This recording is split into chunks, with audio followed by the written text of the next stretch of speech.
엔트로피 사면체도 엔트로피 2로 불안정한데 2면을 갖고 있는 것보다 4개 면을 불안정하게 갖고 있는 것이 더 불안정하죠. 2배만큼. 그지? 어떤 게 나타날 수가 안 나타날지 모르는 거예요. 4개 중에 누가 나타날지 내가 모르는 거야. 그래서 2개 결정 중에 뭘 해야 될지를 모르는 것보다 4개 결정 중에 뭘 해야 될지를 모르는 게 정보량이 훨씬 더 높은 거예요.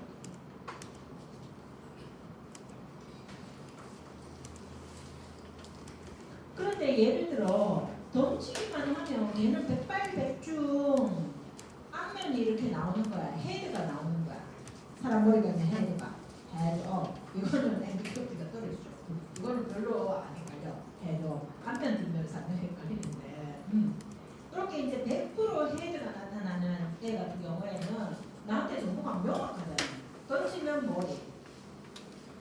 그렇기 때문에 이런 케이스는 엔트로피가 제로예요. 더 이상 나한테 불안정한 게 없는 거야. 나는 쟤하고 절대 사귈 수 없어. 이렇게 명확하면 트라이하고 필요도 없고 정해져 있는 거야. 길이. 방법이 없는 거야. 이런 경우는 무질서가 제로다라고 얘기하기 때문에 헤드가 99%인 여러분의 문제는 충분하게 엔트로피가 제로에 가깝게 낮아야 되겠죠. 그래서 계산해 보면 0.08비트가 나오게 됩니다. 그러면 여러분들이 엔트로피라고 하는 개념을 어떻게 다루어야 되는지를 약간 감을 잡았을 것 같아요.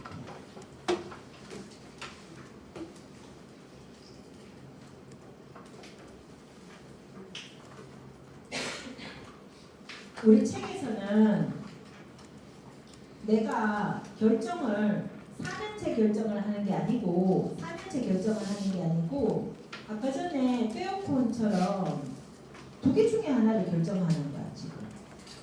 레스토랑을 기다리냐 마냐 요 결정을 할 거거든요. 그래서 이러한 바이노미얼한 결정, BQ, 바이노미얼한 결정의 경우에는 이게 Q가 있으면 Q에 해당하는 만큼의 1-Q를 해주면 나머지 사건이 있는 거야. 첫 번째 사건, 두 번째 사건밖에 없으니까 바이노미얼. 그래서 첫 번째 사건과 두 번째 사건의 더하기다 라고 얘기를 하는 거고, 오른쪽 그림과 같이 우리가 바이노미얼한 상황에서 엔트로피를 계산할 때는 0.5에 가까워질수록 엔트로피가 1로 가까워지면서 제일 엔트로피입니다. 그래서 두 개만 일어나는 상황에서는, 두 가지 사건만 일어나는 상황에서는 오른쪽과 같은 엔트로피 부분을 보이는 거죠. 우리 책에 이제 있는 그 기호를 그대로 얘기를 하면 우리가 아웃풋이라고 하는 어떤 정보를 엔트로피 계열로 볼 텐데요. 어떤 정보가 있을 때 이 정보는 파지티브 더하기 네거티브와 파지티브에 대한 엔트로피를 계산하는 것이다 라고 우리 책에서 얘기를 하고 있습니다. 자, 그러면 여러분들이 수학을 볼 때 수학에 지금 대학원 하고 있는 공학 수학을 보면 항상 수학의 숫자와 더하기 빼기 적분을 우리가 현실 세계에서의 물리적 상황하고 바로 매칭시켜가지고 얘기를 하잖아요. 그렇게 배워야 되거든. 그렇게 배워야지만 여러분들이 나중에 그 실제 실험에 많이 매칭시켜서 사용할 수 있어요. 그래서 산수라고 하는 거를, 수학이라고 하는 거를 단지 산수로만 이해하면 너무 재미가 없는 거야. 이제 대학에 와서는 그 산수와 실제 우리 리얼월드에 어떤 식으로 이게 글자하고 매칭이 되고 현실 세계에 매칭이 되는지를 해석이라 하거든요. 해석해 가면서 이해를 꼭 하도록 합니다. 그래서 이제 우리가 해석을 해가면서 조금 더 이해를 해볼게요.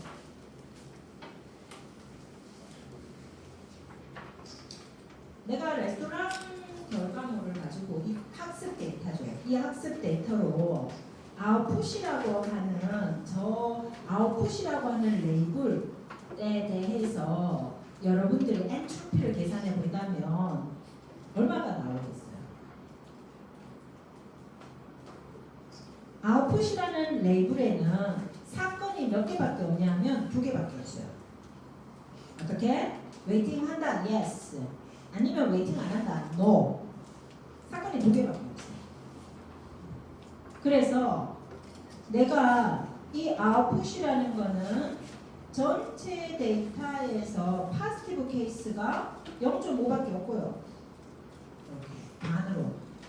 전체 케이스에서 네거티브 케이스가 확률적으로 우리가 그 엔트로피 할 때는 확률을 봐야 되잖아. 사건의 확률. 그래서 노로 안 기다리는 사람도 0.5로 반반이었는 거야. 그래서 이 아웃풋에서 발생할 수 있는 사건은 2개밖에 없어요. yes or no. 그래서 yes in case, no in case로 해서 이 아웃풋 레이블, 아웃풋에 대한 상황에서는 엔트로피가 얼마냐 하면 1비트.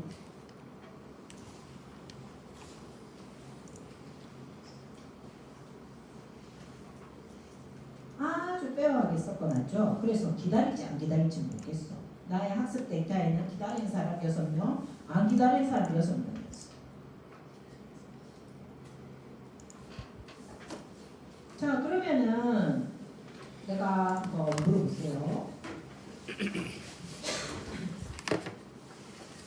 여러분들의 학습 데이터는 이렇게 생겼던 거예요. 원래 학습 데이터를 슈퍼바이저가 태깅을 해가지고 이렇게 준 거예요. 밑에 페이지로부터는 아무것도 없어요. 이제 여러분들이 디시전 트리를 그릴 거예요. 구축할 건데 원래 저렇게 페어폰처럼 페어한 데이터셋이 나한테 온 거예요. 그래서 지금 내가 결정을 못하겠냐. 만약에 내 학습 데이터에 기다리는 사람이 9명 있고 안 기다린 사람이 기다린 사람이 11명이고 안 기다린 사람이 1명 있어. 그러면 나는 아마도 새로운 데이터가 딱 들어왔을 때 이 친구 기다릴까 왔을 때 기다릴 거야 라고 결정한 겁니다. 근데 나한테 들어온 데이터가 너무 엔트로피가 높은 거예요. 어떻게? 내가 학습했는 게 우리 학생들 6명을 갖고 6명을 기다리는데 그 다음 학생 쟤는 5도 갈까? 0.5인데? 왜 이렇게 되는 거예요? 결정을 못하는 거지. 그런 상태인데 그러면 내가 이 상태에서 페이트론이라고 그 내부에 기다리는 사람이 몇 명인지를 보게 되면 이 페이트론을 먼저 봐줘야 될까? 얘 지금 헝그리 밑에 내려가 있잖아요. 이 페이트론 말고 헝그리를 먼저 봐줘야 될까? 아니면 내가 여기에 다른 레스토랑이 또 있나? 라고 하는 걸 먼저 봐줘야 될까? 지금 나한테 굉장히 엔트로피가 높은 어떤 정보가 들어가 있는데 예로부터 뭔가 결정을 할 건데 가장 효과적으로 결정하기 위해서 도대체 어떤 정보를 내가 가장 먼저 봐야 될까? 라는 거죠. 어떤 정보를 보는 게 좋겠어요? 예를 들어 내 데이터가 있었는데 그 데이터에 엔트로피를 계속 높이는 피처를 봐야 될까? 내가 데이터가 있었는데 그 데이터의 엔트로피를 낮춰주는 걸 봐야 될까?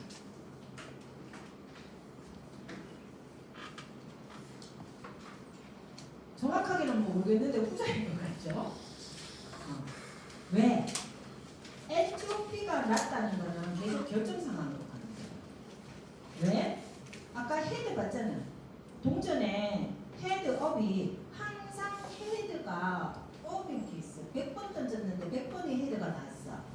그러면 그런 케이스는 얼마예요? 엔트로피가 낮은 거잖아. 엔트로피가 낮다는 건 뭐예요? 결정이 빨리 된다는 뜻이에요. 그래서 내가 갖고 있는 정보에서 자꾸 엔트로피를 낮추는 방향으로 가야 돼요. 그렇게 해줄 수 있는 피처를 찾아야 된다는 거예요. 그러면 내가 갖고 있는 트레이닝 데이터에서 엔트로피가 낮은 방향으로 만들어주는 피처를 선택해야 되는데 그러려면 이 결과물이 예를 들어 엔트로피가 낮다고 생각해 봅시다. 결과물이 엔트로피가 낮아. 그러면 나는 원래 엔트로피가 굉장히 높은 상황이었던 거예요. 1이었던 거예요. 원래. 그런데 그 밑에 따라오는 정보의 엔트로피가 얘가 낮아. 낮다면 초기에 높은 엔트로피에서 분류하고 나서 낮은 엔트로피로 떨어졌으니까 내가 얻을 수 있는 이득이 어떻게 되겠어요? 높겠죠. information gain. 내가 얻을 수 있는 이득이 높은 방향으로. 그래서 information entropy에 기반해서 information gain이 가장 높은 피처를 선택해요. 여기에서 헝그리를 썼을 때 나오는 information gain이 있겠죠. 여기에서 페이트론을 썼을 때 나오는 information gain이 있겠죠. 여기에서 다른 alternative restaurant이 있느냐를 보고 계산하고 나오는 information gain이 있겠죠. 그 information gain들 중에 가장 나한테 gain을 많이 주는 것, 즉 밑으로 떨어뜨렸을 때 엔트로피가 가장 낮아지는 그러한 피처를 제일 먼저 선택해줘요.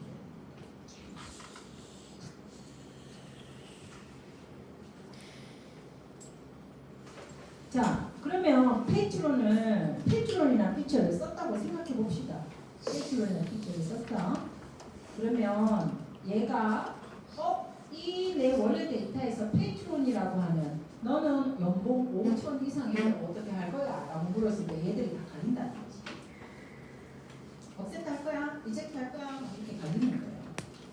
그래서 페이트론이 있냐 없냐를 보고 갈렸는데 페이트론의 피처에 따라 없으면 웨이팅 안 한다. 그리고 페이트론이 조금 있으면 난 웨이팅 한다. 페이트론이 많으면 사람들이 갈리는 거예요. 이렇게. 물어볼게요.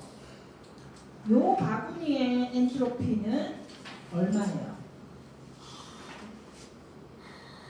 0이죠. 0이죠. 왜? 빨간색밖에 없잖아. 결정이 돼버렸잖아. 헤드업이라고. 그래서 이 피처로 봤을 때는 엔트로피가 0이고요. 썸 데이터에 대해서는 어떻게?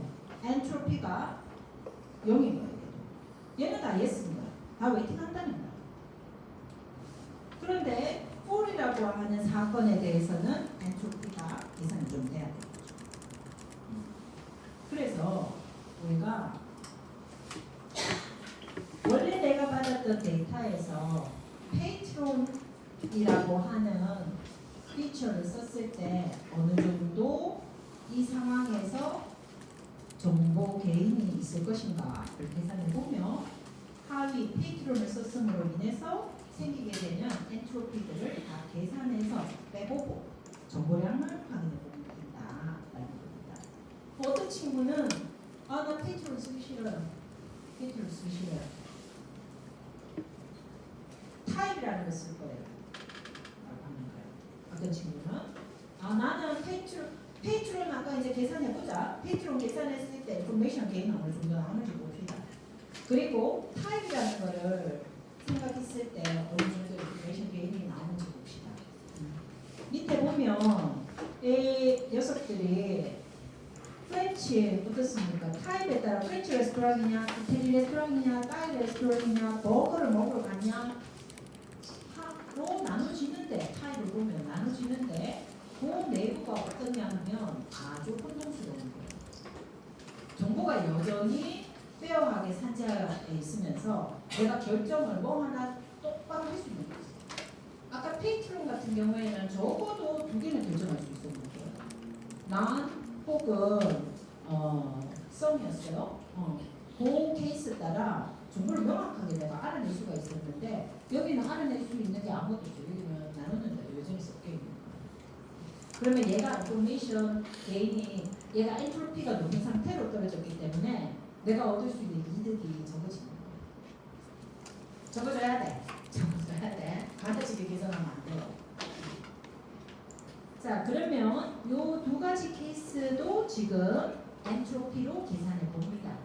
계산해서 몇 비트 나오는지 최종적으로 계산하고 세컨드 수업은 한 5분, 10분 정도 펴보고 퇴실하면 됩니다.